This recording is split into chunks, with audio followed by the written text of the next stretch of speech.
Hello everyone, Swami Vivekananda महाविद्यालय के YouTube channel पर मैं सुनील कुमार प्रजापति विश्व के इतिहास में अमेरिका की स्वतंत्रता संग्राम का चैप्टर हम अध्ययन कर रहे हैं। उसमें हमने ये देखा कि बॉस्टन टी पार्टी की घटना हमने देखी। हमने बच्चों बोस्टन हत्याकांड मैंने आपको बताया था। हमने जॉर्ज तृतीय की प्रशासनिक नीतियों की बात की थी। हमने जॉर्ज तृतीय की प्रशासनिक नीतियों में स्टाम एक्ट का विस्तार पूर्वक अध्ययन किया था। फिर हमने इंग्लैंड की आर्थिक नीति की हमने बात की थी, किस तरह से 1764 में शक्कर अधिनियम का हमने अध्ययन किया था, मुद्रा अधिनियम का हमने अध्ययन किया था, खोज वारंटी एक्ट का हमने अध्ययन किया था। उसके बाद हमने अध्ययन किया है इंग्लैंड की वाणिज्यवाद नीति क्या थी, नौसैनिक कानून सुधार क्या थे, हमने ये अध्ययन किया था। फिर हमने नौसैनिक कानून सुधार के बाद औद्योगिक कानून और व्यापारिक कानून की हमने बात की थी। यहाँ बच्चों एक सप्तवर्षीय युद्ध होता है जो अमेरिका स्वतंत्रता संग्राम में एक परिवर्तन वाला बिंदु होता है। आज कुछ उसका हम अध्ययन करेंगे कि ये सप्तवर्षीय युद्ध क्या है। यहाँ देखिए, सबका ध्यान रहेगा बोर्ड पे, ये सप्तवर्षीय युद्ध। सप्तवर्षीय युद्ध का समय काल क्या रहता है? 1756 से 1763 ईस्वी तक रहता है। ये सप्तवर्षीय युद्ध 7 वर्षों का युद्ध कहलाता है। सप्तवर्षीय युद्ध किन किन के बीच में होता है? सप्तवर्षीय युद्ध उत्तरी अमेरिका और कनाडा में जो उपनिवेश हैं और उपनिवेशों को लेकर होता है। ये इंग्लैंड और फ्रांस के बीच होता है। 1763 ईस्वी में यहाँ एक संधि होती है जिसको पेरिस की संधि कहते हैं। कौन सी संधि कहते हैं? पेरिस की संधि। पेरिस की संधि से यहाँ शांति स्थापित हो जाती है। इंग्लैंड और फ्रांस जो होते हैं वो शुरू से ही एक दूसरे के परंपरागत शत्रु होते हैं बच्चों। यहाँ देखिए, ये सप्तवर्षीय युद्ध है जो इंग्लैंड और फ्रांस के बीच में चल रहा है। यहाँ इनकी जो है वो प्राचीन काल से इनमें शत्रुता होती है। मैंने आपको बताया था इंग्लैंड में 1 2 3 4 5 6 7 8 9 10 11 12 13 उपनिवेश होते हैं। यहाँ फ्रांस के भी उपनिवेश होते हैं। यहाँ फ्रांस के अपने हित होते हैं, उपनिवेश में ब्रिटेन के अपने हित होते हैं। तो यहाँ जो ये आप देख रहे हो सप्तवर्षीय युद्ध जो 1756 से शुरू हुआ था 1763 तक चला था। ये 7 वर्षों तक युद्ध चलता है, हमने अध्ययन किया था। फिर हाँ, मैंने आपको ये बताया था बच्चों कि ये प्राचीन शत्रु होते हैं, उपनिवेशों के अपने हित होते हैं। कभी भी फ्रांस इन उपनिवेशों पर हमला कर सकता था और जो है इंग्लैंड और फ्रांस के बीच में पहले से ये युद्ध सप्तवर्षीय युद्ध चलता है। उत्तरी अमेरिका और कनाडा, यहाँ उत्तरी अमेरिका और कनाडा के उपनिवेशों को लेकर ये युद्ध यहाँ प्रारंभ होता है। 1763 में पेरिस की संधि होती है जिससे इस युद्ध को समाप्त कर दिया जाता है। यहाँ तक का हमने अध्ययन किया। अब ये जो सप्तवर्षीय युद्ध हुआ था इसके प्रभाव क्या हुए थे बच्चों? इसमें सप्तवर्षीय युद्ध में कौन विजित होता है? इंग्लैंड जो था वो विजित हुआ था। इसमें एक इफेक्ट निकल कर आता है कि ब्रिटेन के जो उपनिवेश हैं, ये ब्रिटेन के जो उपनिवेश है ये कहाँ हैं?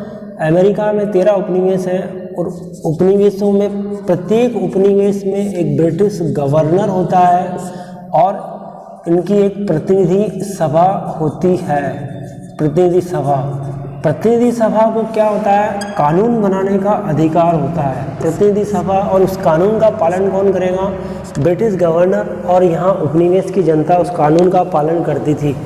तो यहाँ अब यहाँ पर क्या परिवर्तन होता है? सप्तवर्षीय युद्ध के बाद यहाँ ब्रिटेन की संसद ने ये कहा कि जो ये प्रतिनिधि सभा है, यहाँ पे ये कौन सी सभा है? ये प्रतिनिधि सभा है जो कानून बना रही है उपनिवेशों के लिए।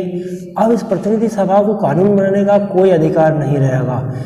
अब यहाँ पर प्रतिनिधि सभा कानून बनाने का कोई अधिकार नहीं रहेगा, टैक्स लागू करने का कोई अधिकार नहीं रहेगा। हालांकि आंशिक रूप से ये प्रतिनिधि सभा के प्रतिनिधि बोल सकते हैं, लेकिन कहने का तात्पर्य है कि ब्रिटिश गवर्नर को वीटो पावर का अधिकार दिया गया। ज़्यादा से ज़्यादा इसको शक्ति प्रदान की गई कि जो ब्रिटिश गवर्नर जनरल जैसा कहेगा वैसा ही होगा।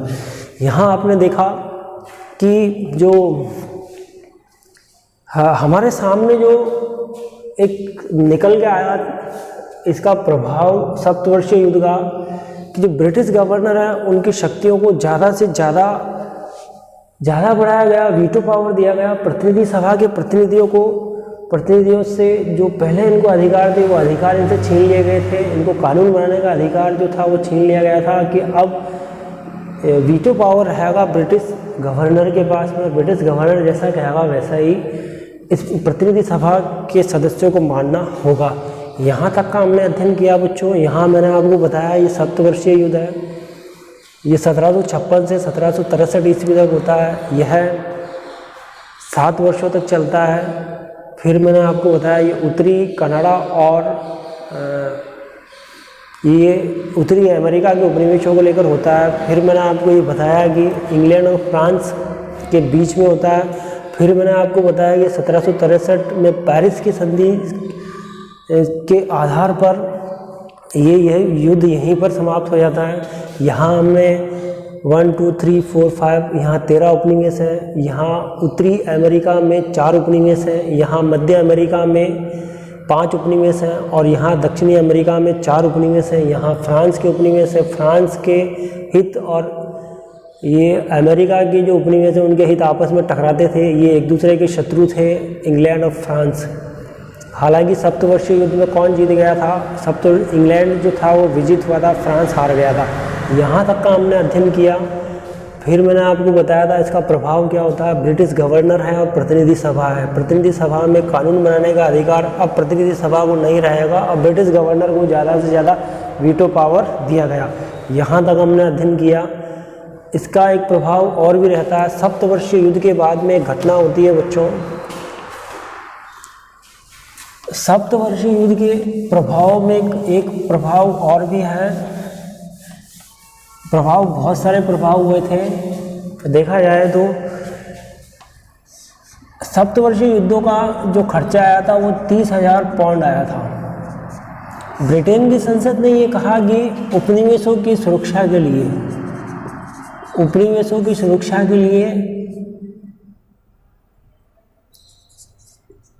हमें 30,000 पाउंड की आवश्यकता है। और ये 30,000 पाउंड कौन देगा? ये उपनिवेश ही खर्चा वहन करेंगे।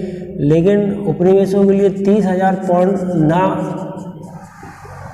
30,000 पाउंड की जगह 15,000 पाउंड लेना ही ब्रिटेन की संसद ने 15,000 पाउंड पर स्वीकृति दी थी कि उपनिवेशों से 15,000 रुपये पाउंड लिया जाए, ताकि उपनिवेशों की रक्षा करने का अधिकार किसको रहेगा? ब्रिटेन को रहेगा। यहाँ तक हमने देखा ये राशि को लेकर यहाँ उपनिवेशों में बहुत ज़्यादा विरोध भी हुआ था। यहाँ हम बता दें बच्चों, यहाँ विदाउट एडवाइस यानी उपनिवेशों से बिना सलाह लिए ही उन पर 15,000 पाउंड का खर्चा थोप दिया था कि ये 15,000 रुपये कौन उपनिवेशों को देना होगा।